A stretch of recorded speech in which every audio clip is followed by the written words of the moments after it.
Let's graph a rational function. So we're going to graph the rational function f of x equals x minus 5 over x plus 3. Now when we're dealing with rational functions, the first thing we want to do is make sure we are in simplest form. If we look at our numerator and denominator, we have just a binomial in each, so there's nothing to factor, nothing to simplify. We are ready to move forward. If we look at our denominator, when does the denominator equal 0? That's going to give us the value of x equals -3, and this is our vertical asymptote. So at x equals -3, I'm going to have a vertical line that my graph will approach, but never touch. Now let's check for horizontal asymptotes. So we know, looking at horizontal asymptotes, we are going to check out the degree of the numerator and the degree of the denominator. Well, the degree of the numerator is 1, because we just have an x. And then because we also just have an x in the denominator, we also have a degree of 1. If the degree is the same for the numerator and the denominator, we take the ratio of the leading coefficients. As you can see, the leading coefficients are 1. So my horizontal asymptote is going to be y equals 1, because 1 over 1 is just 1. So at y equals 1 is my horizontal asymptote. So those asymptotes break our graph really into 4 chunks, and we need to figure out where does our graph live.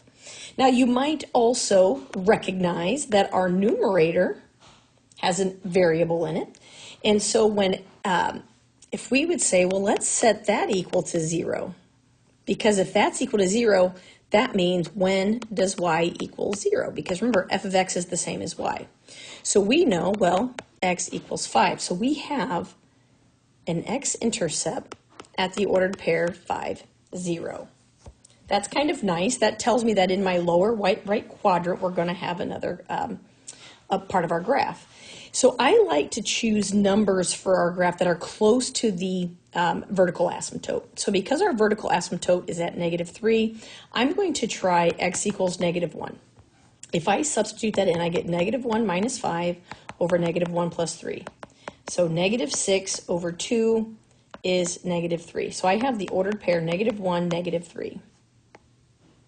I now have 2 points, so this is going to go down, never touch, and then this one's going to go up, cut through, and then approach the vertical or the horizontal asymptote, but never touch. Okay, so that's on that side. Now let's go to the left of our asymptote.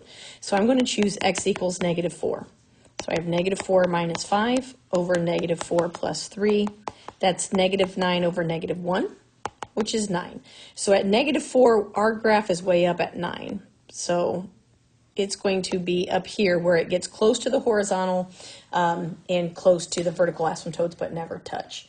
So that gives us our basic graph with our rational functions. So remember, to graph rational functions, you want to find the vertical asymptotes and or holes if they exist.